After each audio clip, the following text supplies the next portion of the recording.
to bargain on June 4th. Okay, thank you. So I appreciate that that. gets on the calendar. Yes, absolutely. I appreciate it. All day, afternoon, what's your pleasure? Either for me or work, I mean, I prefer afternoon, but in just a second, I'd like to talk about the list of things that we have, but, I mean, we're working 10-hour days at that point, so we're working 7 to 5. So if we want to do afternoon, we can do 1 to 5. So it'd be 4 hours instead of just the 3 that we have now. That works for everybody? Does that work for you? You guys on June 4th, 1 to 5? 1 to 5. That's the beginning of the 10-hour days.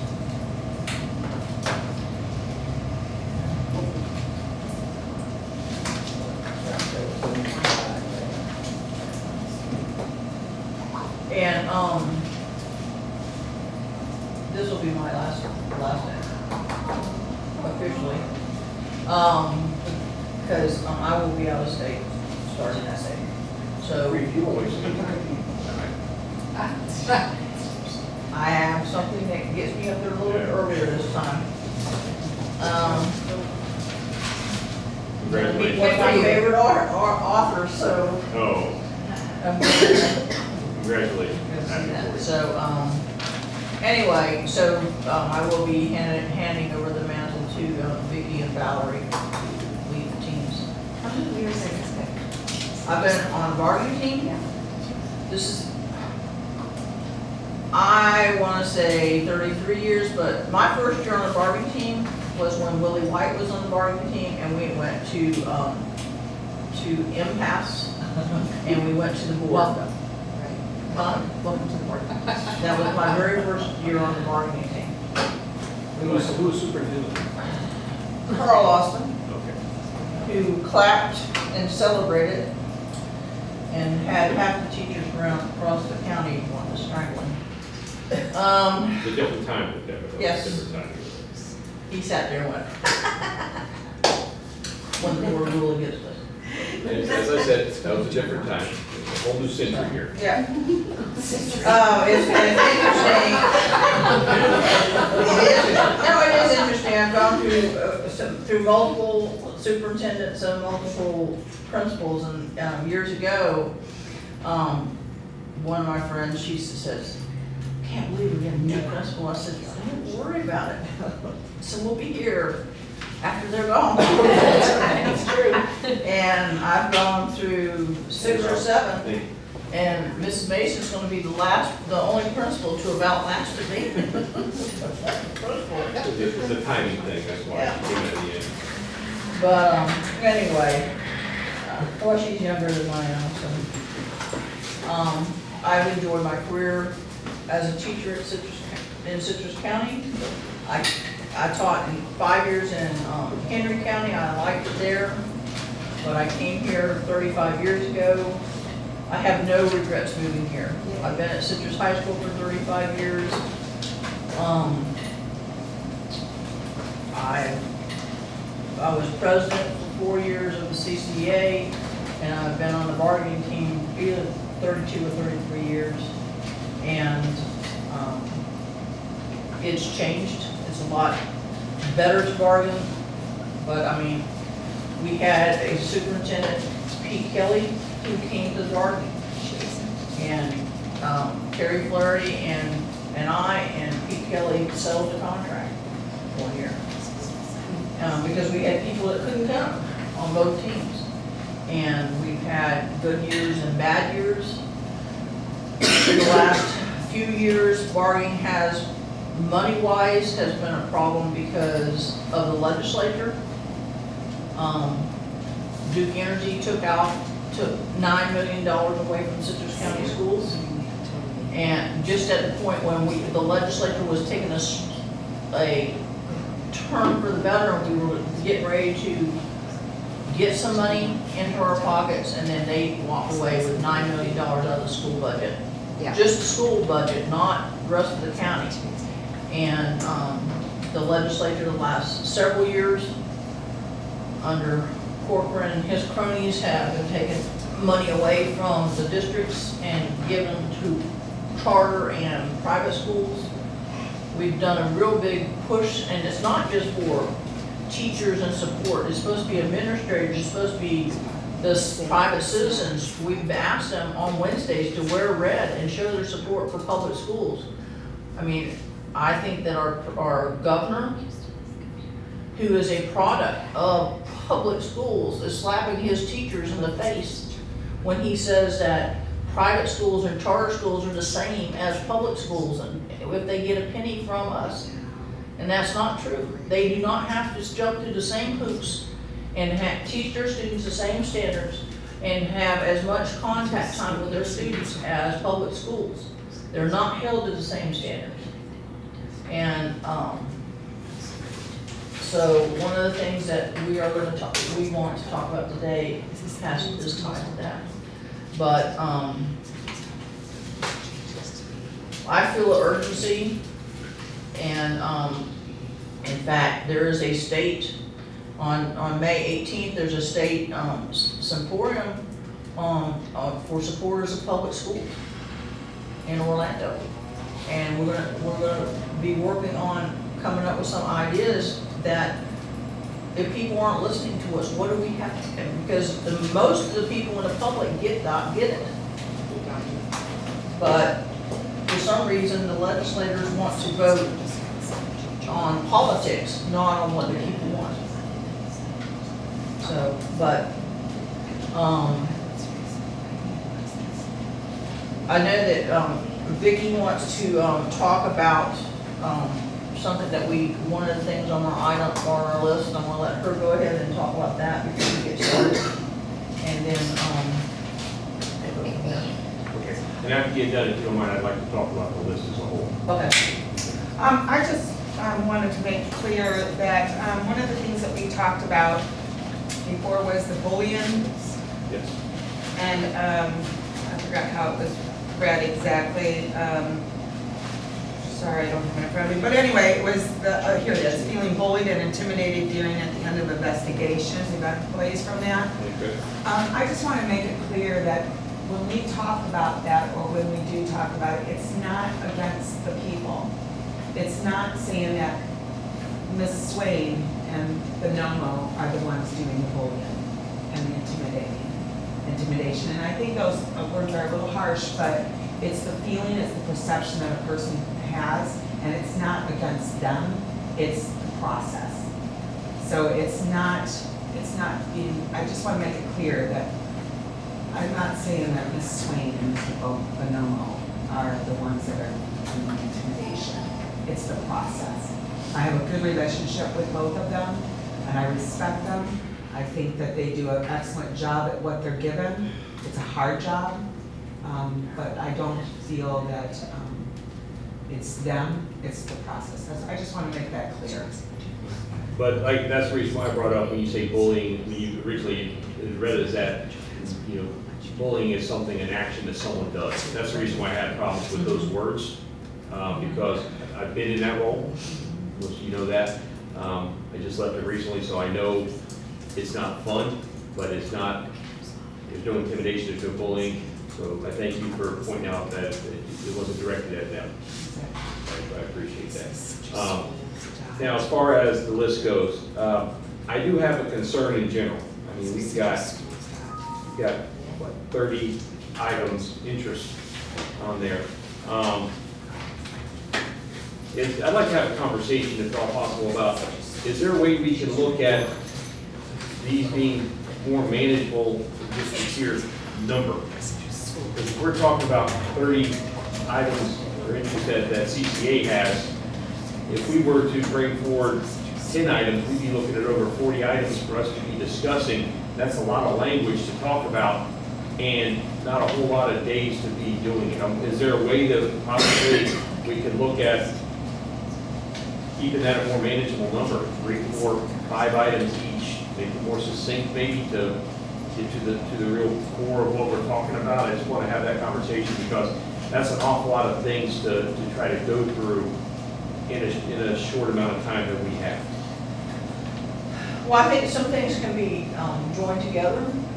I think some things are.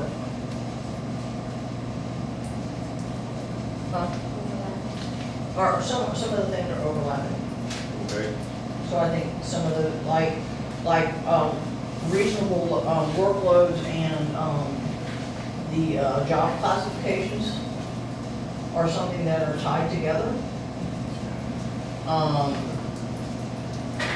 mean, what are your thoughts on it? Again, my thoughts are, like I said, we brought up two things. If we're gonna keep a list of 30, even if we combine all of them, cut it in half, we're still talking about a list of 15 things. If that's the case, I mean, if we were to bring some interest forward, it just adds to that list. It's just a lot of things to talk about, to try to get into contract, if that's what we're looking at doing, if we're just having conversations, a lot of things to talk about in a short amount of time. I just want to know, is there a way that we could look at, finding a number that we can kind of agree to? This is how many things each side will bring. Just throwing that out there because this is an awful long list to try to go through, even if we do combine some things. My feeling is that, yes, it is a long list, and we have some that are prioritized, that we're going to go out of the list order. But these are things that are brought to us, and we represent our employees. So, therefore, if these are concerns that they're bringing up, we need to bring them. I don't like having a number attached. I don't like saying we're gonna do just 5, or just 4, or just 6. That, I don't like that. I can see some things, like she said, combined, some things maybe being pushed back to later. But I don't want to go with a number. I could not agree to that. I think it's I just want to put that out there because, like I said, it's going to, even like I said, even by combining these, it's going to take a long time. Some of these, I'm not sure exactly where they might fit in at the bargaining table. Like the one about we talked briefly before about the certification process, but that's.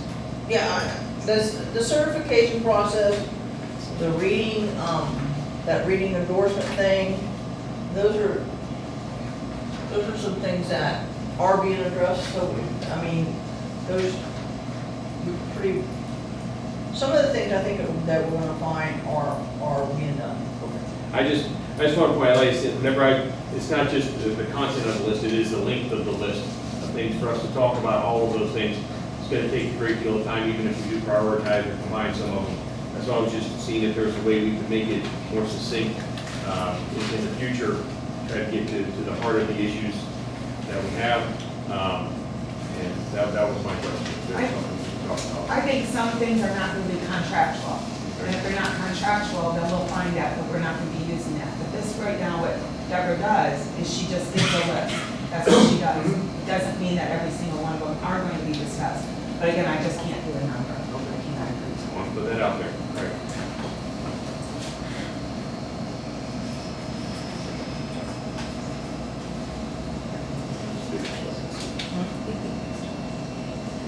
Oh, yeah, okay, so,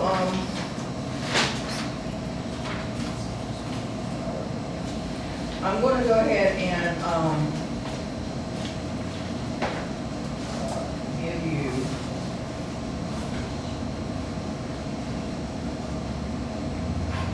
I'm post-dating these. Is this the agreement for the, because I want to talk to you about that. I discussed that. The board has not made a decision on the position yet, cross-country coaches. Okay. So I need to bring it to you all to see, make sure CCEA is agreeable to having that before we can go to the board because it was a negotiated item.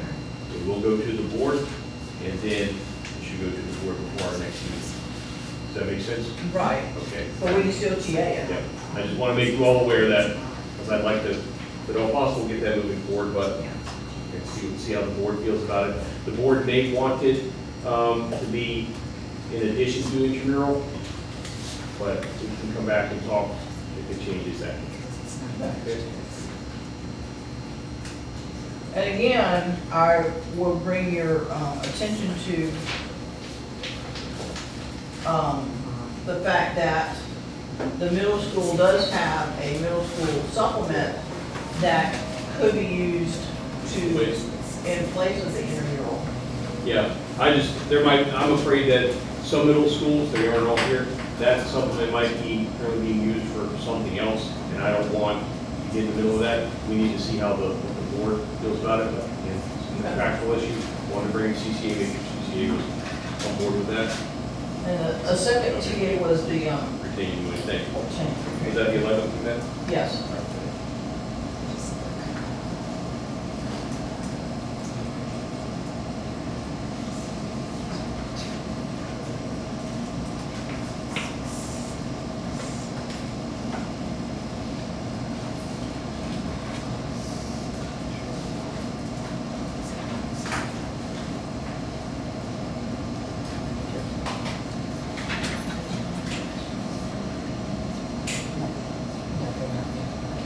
Yes, we will.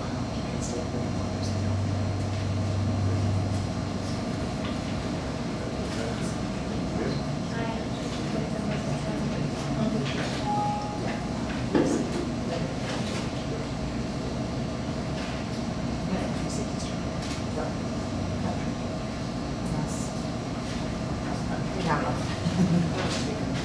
Am I right?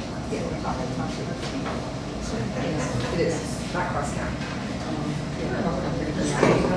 Here, I think it's in town. And I'm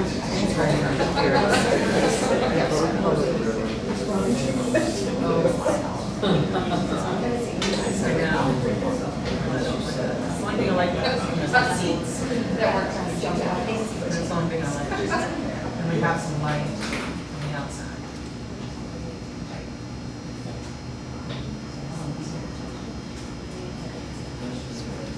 because it's very Yeah, that's what she's got. I got one. I was just gonna copy that, but you need to copy that right now. we have to have them for our record. I'm not gonna keep them, I just Okay. put it in real quick. You got one of each, right? Okay, I'm going to, jump out of order a little bit, and go to C8, which is voting rights. And no, it was not about voting for the contract or ratification. Is about voting in, local, state, and national elections. And, it doesn't cost anything, and it just is that on election days that there are no, before school or after school meetings or in-services, so that employees can go vote. I think it's gonna be more important as we go forth, and, that employees are given the chance to go vote. Let me ask you a question. With early voting going on for, is it a couple weeks before the election? But there are a lot of people who like to vote on the day of voting. No, I understand that. I'm just saying, it's, in the past, whenever it was only the day of the election, I could understand where they might be, when polls are open until 7. High schools start at 7:15, I think now. It'll be a challenge to get there on time. But I'm not really sure, because we're talking about contact time, we're not talking about, so what time is student contact time at high school? 7:50. 7:50, so about 35 minutes.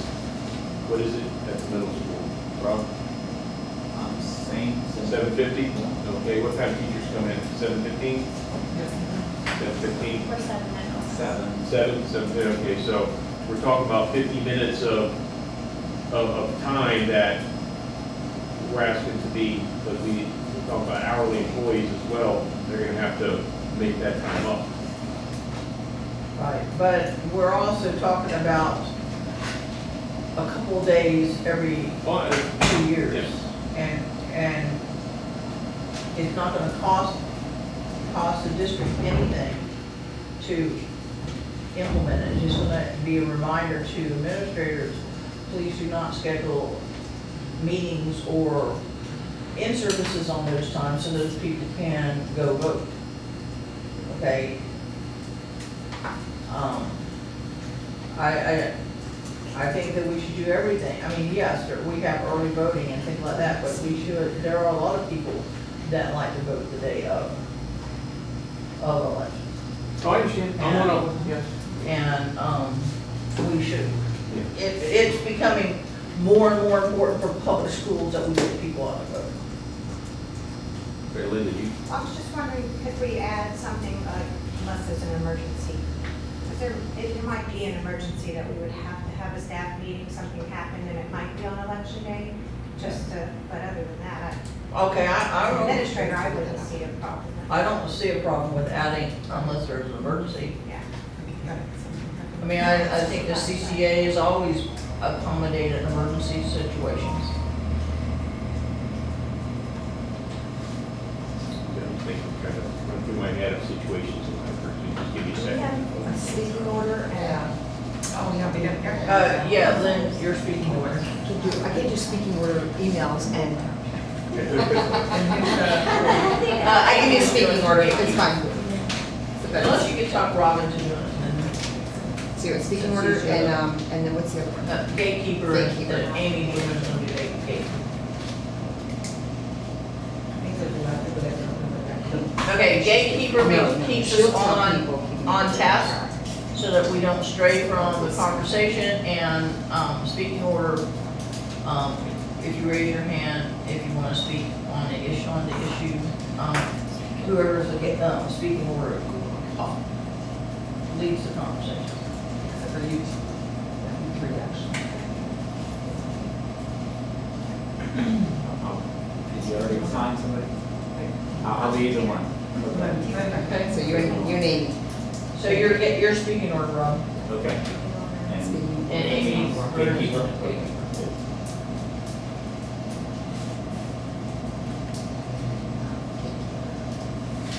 He's waiting, I think he's checking to see under. You know, unless a gun goes off in the middle. Well, we've talked before extenuating circumstances and things like that.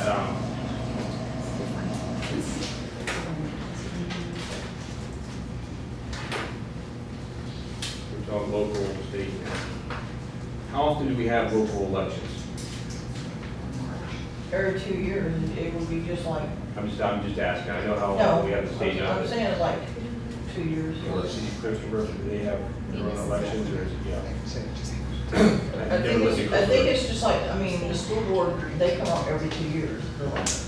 So And I know that would be a local. like the city of Inverness has a local election, is that, I'm thinking when you're talking about your election for governor and senators and presidents, that's what I'm thinking. National election, state board, national. State and national. Basically barring. no, again, yeah, that's, well. And I'm not talking about municipal elections. Yeah, that's, but when it says local, that's, I don't know, like I said, I've never lived in Crystal River. I do know they have elections over there. I don't know if they fall at the same time as the state and national do or not. So if it's more days that they would have to, Basically, I'm thinking of your primary and general elections. So we take out the local. I mean, we can get rid of local elections and just keep it as state and national elections. And that would be about 2 days every 2 years, kind of thing? Yeah. I think it's a good statement to get people out there and make them aware and people to vote. Exactly, it's important enough that. It's important for public education. It shows that Citrus County cares about. I'm checking on this one right now. Which one? This one right here, about the change to, trying to find out about the change from take out the local park. And see where we stand on that, but I will get an answer from you all very quickly on that. But is there another one you want to talk about right this second? Because I understand where you're coming from with this. I don't think there's a whole lot of conversation. We need to put if anything else about foreign extenuating circumstances, Except. emergencies, something to that effect. And could it be that, administrators would be understanding if somebody came late to a meeting or something like that? So we, not necessarily, they say if some emergency happens and you have to have a meeting, but, I'm not gonna hold somebody, you were voting, I'm not gonna you're out voting, doing your civic duty.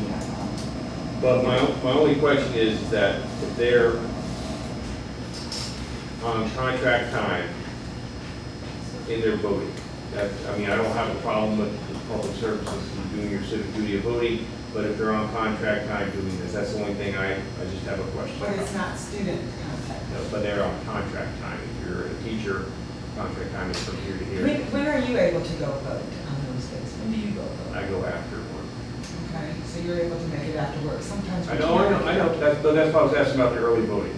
Because I mean, I've done that before too. I prefer to go out to the city of Hill, Best Western, you know, because I take my kids with me and make them sit there and watch me vote. I used to like going in the morning. That was my favorite time because then there was no line, you could get in there. Citrus Hills after 6 o'clock before lunch, either everybody's asleep. But now it's harder to get in there in the morning because I have to make sure I'm at school at 7. Mhm. You know, I mean, 7:15, yes, but 7.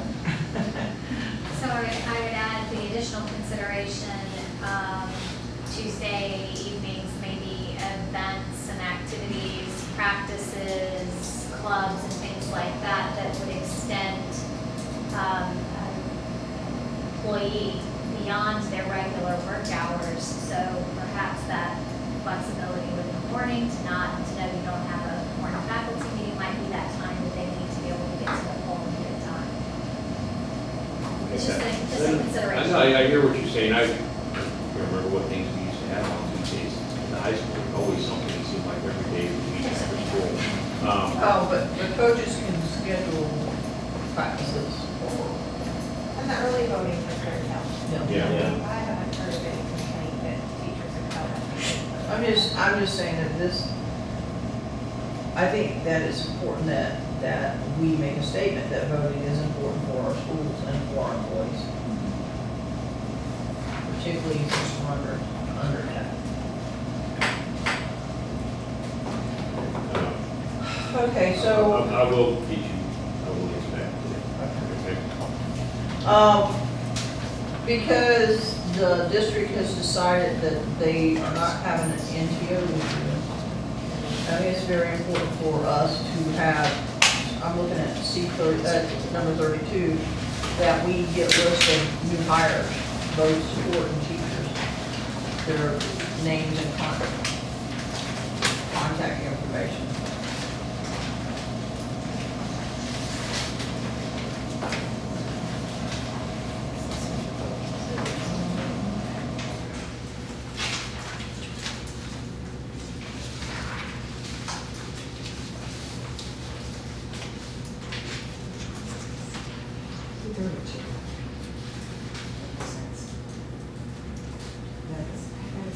So what information exactly, I mean, you say contact information, what exactly are you talking about? Well, the kinds of demographic information that we are typically provided access to as part of knowing who's in our bargaining units includes a home address, contact number, their work location. Those are probably the most important pieces for us to have at the time of new hire so that we can keep better tabs on the actual expansion, the fluctuations in our own bargaining unit. And I realize that if we tie those information requests to payroll, we're going to find ourselves in a situation where we're not necessarily capturing those new hires before the first payroll run. So we would like to see a process that provides regular updates from the district through the summer, perhaps in 2-week intervals, that allows us access to who's been hired into what position and mailing address and contact number for them. You want home address, contact number, job site, location, school, wherever it is, what position, assignment. We're talking teachers and support. Correct. Yeah, that was in the.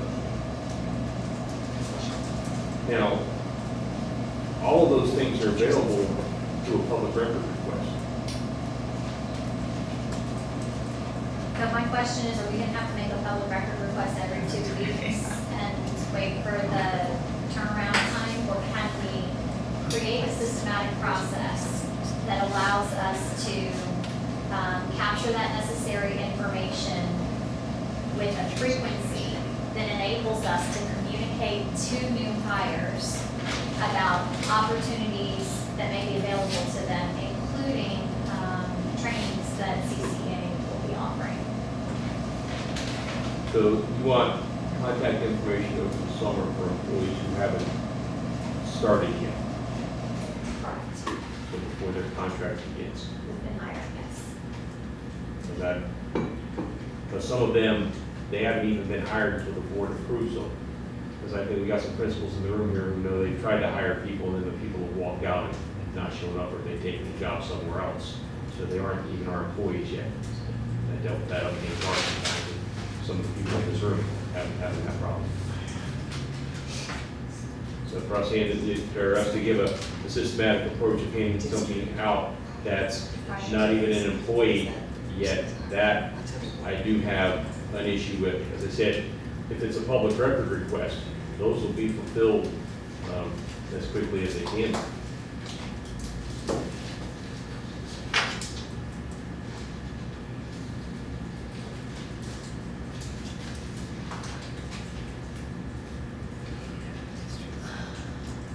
I can't imagine it would take very long for them to run that.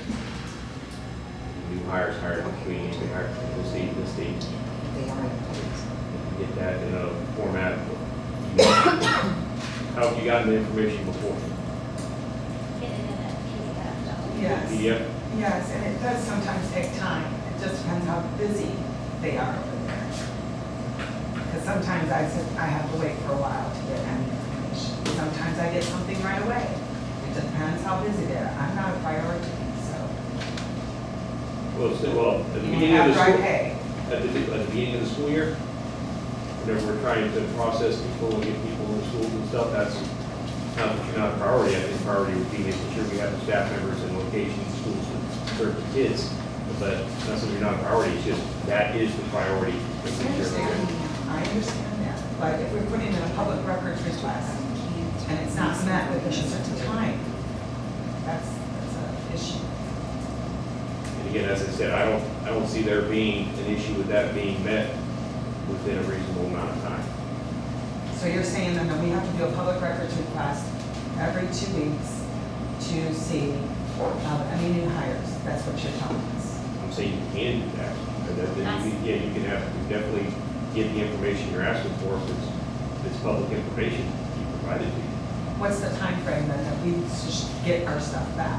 Can you give us that? I don't have it in the time frame. I'm not the custodian of public records. Okay. So maybe that's something that we need to have then, that we need to sit there and have a certain time that we're thinking when we ask for a public records request. I might be, according to law, it says a reasonable amount of time. I'm not sure I can get you, it'll be 4 days, 5 days, 6 days. I don't know if I can get you that exact number. When do you guys start getting your new hires? You're already They're already started, started. that's what I'm saying, you're already started, correct? I'm not that. I know. Well, I did a new hire meeting yesterday, but they were all people who were being hired for this school year. Custodians, maintenance, and things like that. I did the insurance stuff yesterday, but they were 12-month employees. But I also know that they're already doing, because they've already interviewed for my job. I mean, they've already interviewed people Okay. to be hired, yes. But And they've already, interviewing someone and having them come in and do fingerprint, drug test, all that stuff, get cleared, and then actually show up to work, that's where the hiccup arrives. So in terms of district process, at what point does the new hire go to the board for approval? Is that after all the fingerprinting and everything else is Oh, clear? they have to be fingerprint and background check cleared before they can go to the board. They have to, because we wouldn't take them to the board if they hadn't had that stuff. So that's sometimes a lengthy process to go from date of job offer to actual date of appointment. Board. Trying to think. Well, some of them it would be because, some of them, I think, have they already taken people to the board for next year? For appointment? I'm not even sure anymore, so I don't know. I didn't look at the Goldenrod, I should have probably. But if they already have, then those people would have been appointed. But then again, they'll be hiring people, you all know this, so we'll have open positions right up till the first day teachers come back. They'll be interviewing people probably the first day teachers come back. So even after the appointment, there is still the, unless they've had their background check and fingerprint done, if they're a substitute or a teacher from another school, there is a time, probably 3 to 5 days for that to be done and for them to start. When do you guys get your stuff ready for the MTO that you need to do? When you say Reggie means, Well, you have your list of teachers, so when is that list that you guys go off of? Because as you said, it's constantly, it's fluid. yeah, we used to have a cutoff date if people weren't done. If they didn't have all of their things back, we typically had that on, I'm gonna say Wednesday. If they didn't have all their stuff turned in by that Thursday or Friday before, like done fingerprints and things back like that, they weren't invited to new teacher orientation because we had to have a number of people. So by that Thursday or Friday, but we even had people, while I was in HR, that we'd invited to new teacher orientation that didn't come up. We had one year, in the middle of new teacher orientation, get a phone call, take a job at another district, and left. So when I say it's fluid, it is fluid. It's unfortunate. That is the minority of what's happened whenever that person did that, but it did happen once. And again, we've had people that have come to it, gone to the school, even the school orientation, and then decided not to come work for us. And so that is not a rock solid number of people. But that is, we have a cutoff, we used to have a cutoff date of a few days before that we had to. They didn't have everything in because we couldn't be adding people the day before to the list. It was impossible to do that.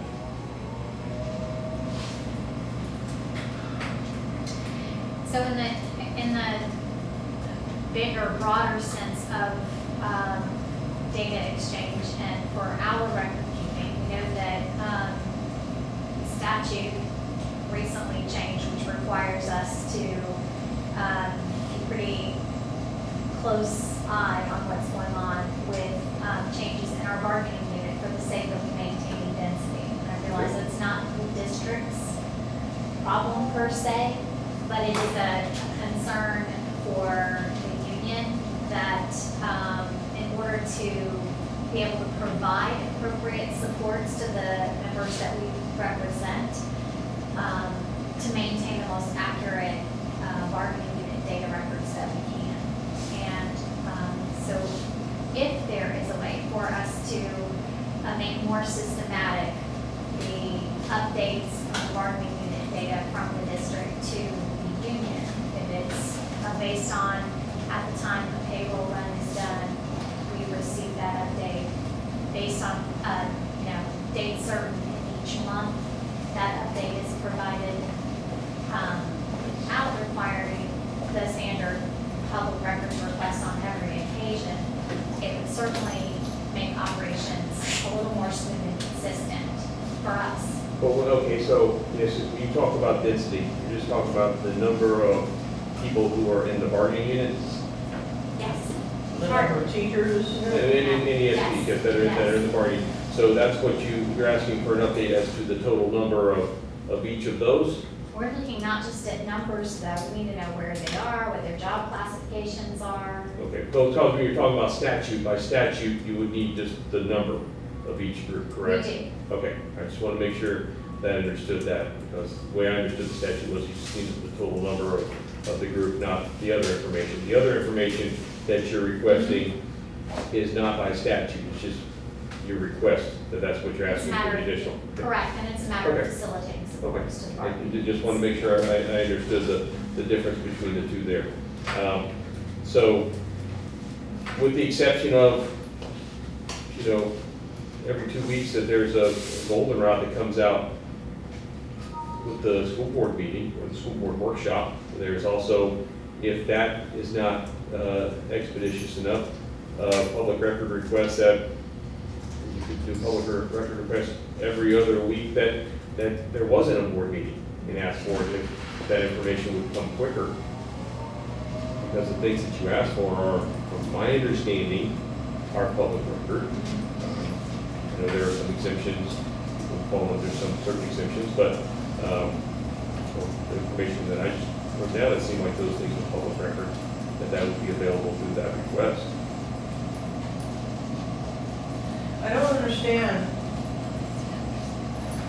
why you're having a problem with it being a regular sharing of information. And you kind of make it more difficult by forcing us to do a public record request every 2 weeks or whatever. Why it can't be just a regular sharing? I mean, in the past, we've worked very closely with the district, and the district has not required all these public record requests when we've asked. But now at the point when the district is no longer doing NTOs, and we as are trying to step up to provide valuable training to the employees, not just union members, but the employees, and to make them better at their jobs. And we need contact information that you seem to be trying to put at roadblocks instead of being Well, let me ask working you, how did you get hand the in hand. contact information in past years? We've asked for it, but usually on we got it from at NGOs The teacher and things orientation, like but that. anyone who was hired after that? We've asked for it and it's been given to us, not having to do a public records request. And what we're saying is that we were asking that there be some kind of regular sharing of that information instead of, since things are changing.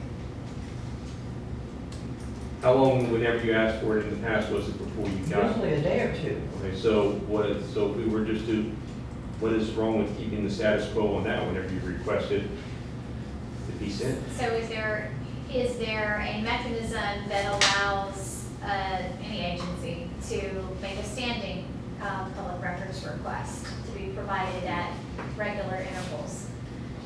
We want this data with this frequency, or does it have to be an individual? I've never dealt with that. I don't have I don't know exactly. I've never had one that has come across like that. But, I'm not familiar either, yeah, so I can't say that it, I won't say no because we just never know.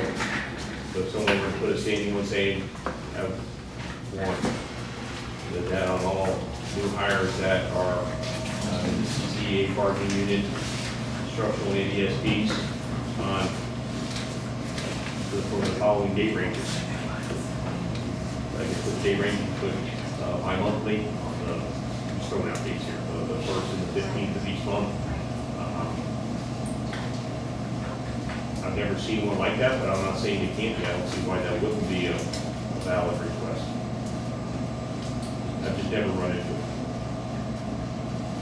So you understand that what we're really trying to problem solve is when it was brought to our attention that the procedure for bringing in new hires was changing this year, and that the traditional NTO that CCA has been a part of was no longer going to be facilitated.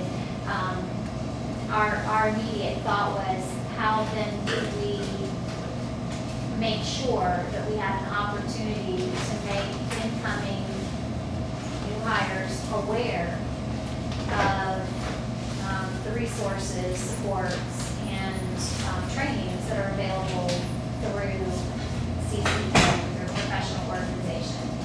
And we have a number of resources that have recently been provided to us through our state and national affiliates. We are broadening our professional development program, and so we have some really exciting trainings that we're sending members to participate in the next couple of months.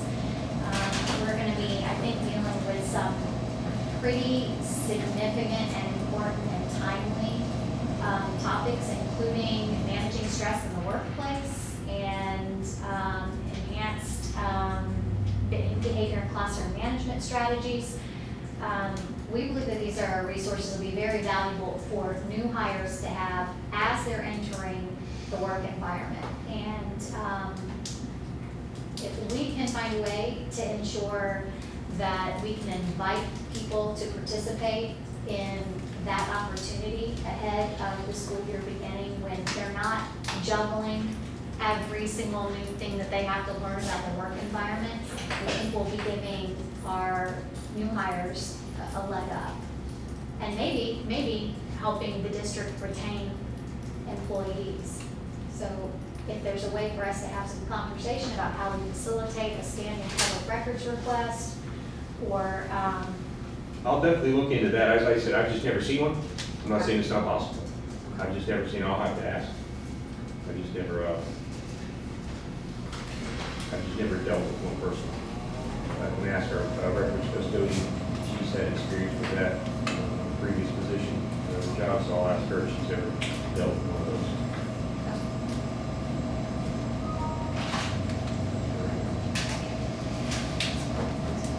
Are you gonna be checking on it today? Right now, if I can get a signal.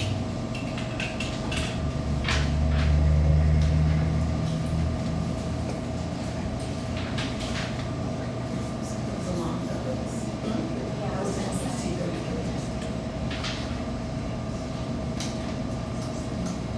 Okay.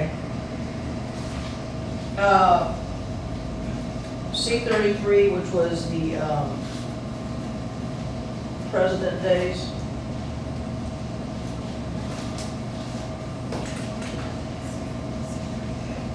Makes it 33.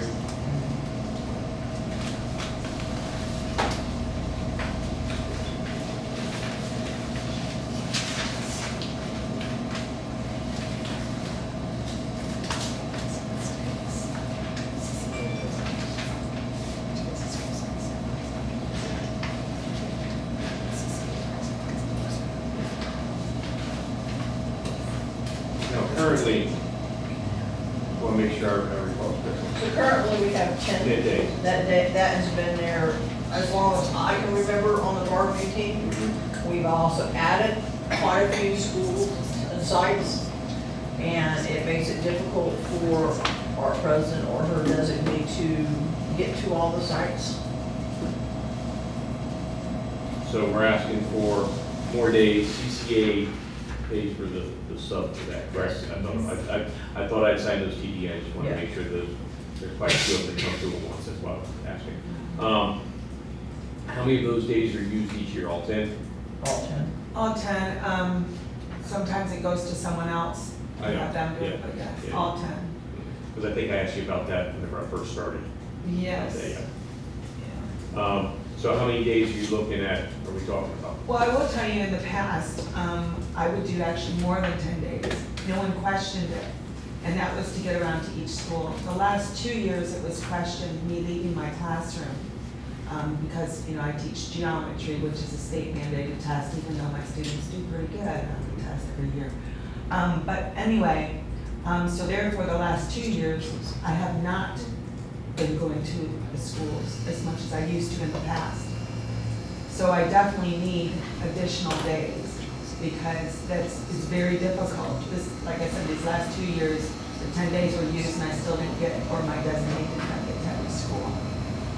So, I mean, we have, there's 23 facilities, right? 23. So I would be great to have 13 more days, one for everyone. Not that I would use them, just that they would be there. 13 more, so 23 days. And again, not that I would use them. And it wouldn't be me anyway. it would be And I know it wouldn't be you, but whoever it is, we're talking about someone not being in a classroom where the kids are. True. But again, you're talking about 23 in the whole year. I know. You're not talking about the very beginning, like I used to do. I used to try to do it all at the beginning. I wouldn't be doing that now. Now it would be throughout the year. And also too, it's not just me.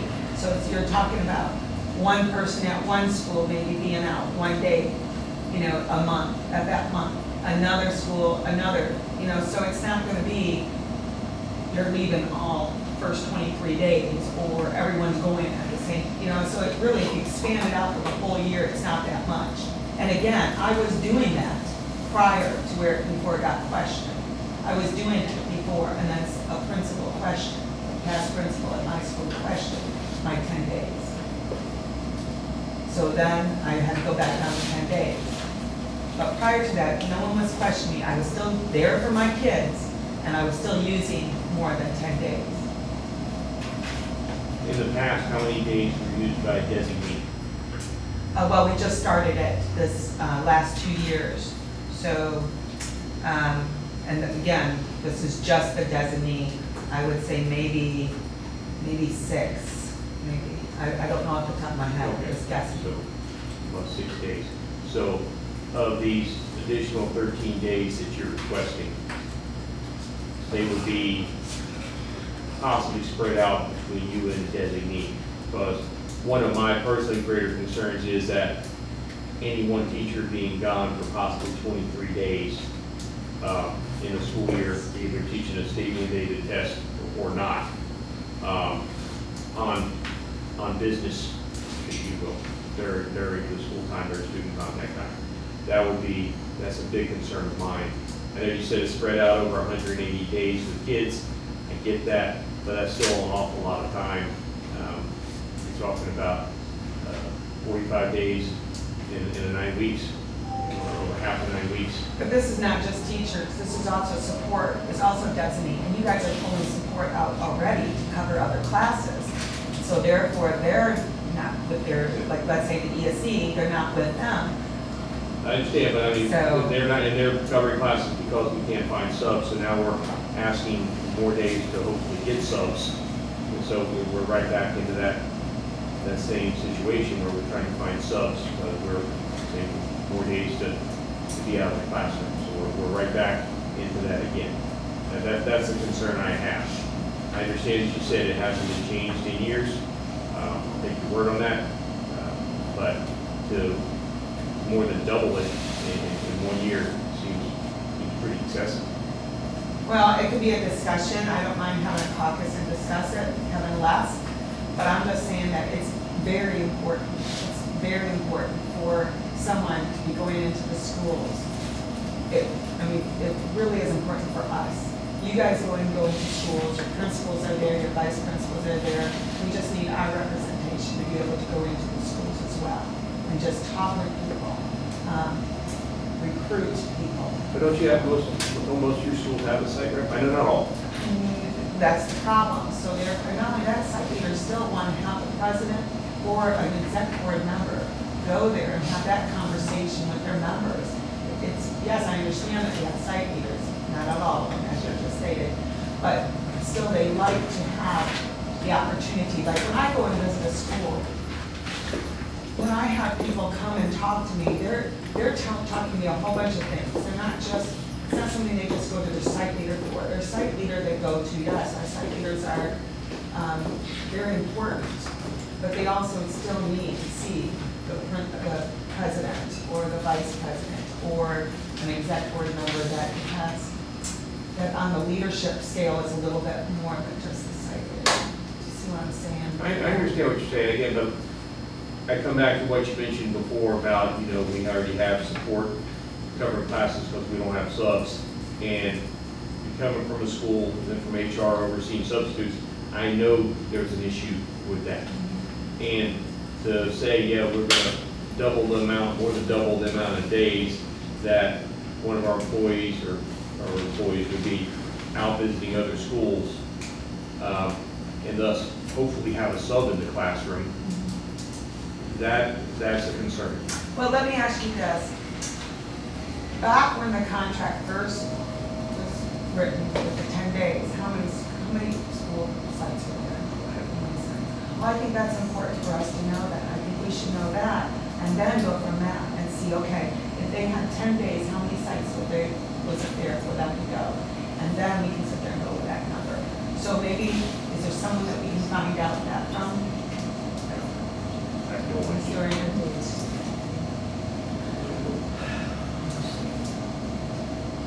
I'm trying to think about when I came here 35 years ago. there were 3 high schools, there were 3 middle schools. I don't know how many elementary, we did not have Central Ridge, we did not have Renaissance. We had trying to think of how many elementary schools we had back then. Didn't have Forest Ridge. We didn't have Forest Ridge. We didn't have Rock Thunder. I'm just trying to I think know. in my head. I think that probably the issue is more of the You need attendance to talk about- impact. I would think the issue is more the attendance impact on the classrooms. Is probably what the biggest concern would be, because you're right, they want to see you, and having you out of the classroom, we know any student out of the classroom for 20 days, you know, is something that we report to the state, so teacher out of the classroom and the students out of instruction. Maybe if there was some way that that was clearly divided up among a group of people, the impact on your classrooms wouldn't be as significant.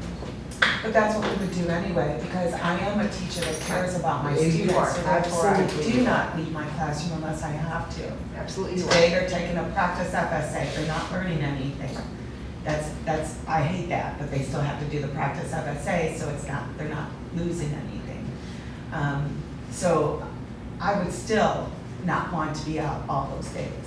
Now, as far as the amount of time, I don't mind bringing down the number, but one of the things right now, what was happening is I would try to visit 2 schools in the morning and 2 schools in the afternoon, because again, it's gotta be during non-student contact time.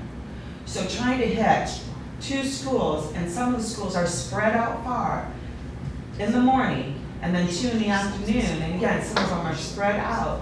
It's very difficult. It's very difficult in that 10 days. That's why it needs to be expanded. You know, it needs to be. That way a person can go in the morning at this school, and then another school in the afternoon, rather than trying to hit 2 schools in the morning, 2 schools in the afternoon, I and understand being that. productive. I understand that. I've given insurance talks at every one of our sites in the district, and it's, It's very hard. well, you know, so I hear where you're coming from with that, and I know the challenge you're talking about. But again, when we go back and look at, as Ms. Kirby said, go back and look at the impact it has on the kids, be it you, be it someone else, any day that you or someone else is not at their school doing their job, their responsibility, it's a detriment to the school, it's a detriment to the kids that are going to that school. So that is my biggest concern with the increase in the number of days like this, is the impact it's gonna have on student learning. And beyond even student learning, I mean, the consistency that these kids get whenever they come to our schools. You know, for a lot of them, that is the consistent part. They get on that bus in the morning, consistency starts, they get off in the afternoon, it ends. And I think we all know whenever there's a substitute in the classroom, it's not always as consistent as it is when you're there. Or even whenever the support staff isn't there, who they know very well every day. Some of these kids, that affects them. Those things concern. So that, whenever we talk about an increase like that, that is my concern. What are you thinking then? What's your number that you're thinking? Oh, I don't have a number right off the top of my head. I'm very surprised though that, 23. Well, I was just thinking for one day for I every get what you're site. Again, I just threw out a number too. I don't mind bringing it back down, but 10 is not enough. 10 is not enough. That's what I'm saying. It needs to be changed. I don't have a problem with going lower than 23, but 10 is not enough. And like I said, we can talk about it in the caucus. If you like, if you want to do that right now, we can do that. But I'm not going to just sit here and spit out a number. No, I Just agree. spit out a I'm number. fine with that. Same thing with me. That's Okay, why I'm yeah. not spitting out another number. I would like to discuss it with our team as well. Okay. So, you want to do that now, Deborah? Yes, we can. Okay. Are you getting any information about That's the it, I'm voter about to. thing? The voter thing? Right, I've already sent out the same thing about the records request. I'm trying to find out, but I don't always get the best decision, so I'm going to make a phone call whenever we step out of the door. Okay? All right. Keep going. All right. We'll be back. So you need 2 bookends